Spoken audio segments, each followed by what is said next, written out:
If your Coraza has logged some miles and needs a fresh wheel, or you want to swap in some fun color, great news, this is an easy fix. All you'll need are the included hex key, wrench, and a few minutes. Each assembly on Coraza has 2 wheels, and there's one on each corner of the bag. Now, take a look at the wheel itself. You'll notice it has an inner side and an outer side.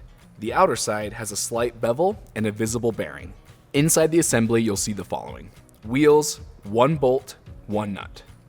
To remove the old wheel, use the included hex key and wrench to unscrew the wheel, then pull it straight off the axle. Then slide the replacement wheel onto the axle. Now, insert the axle through the wheel hub on the suitcase corner until it comes out the other side. Then, place the second wheel onto the axle. Make sure the beveled outer side of the wheel is facing out. Use a hex key on one side and a wrench with the nut to fasten the other side.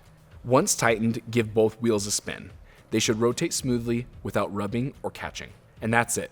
Coraza is built to last and built to be fixed when life happens.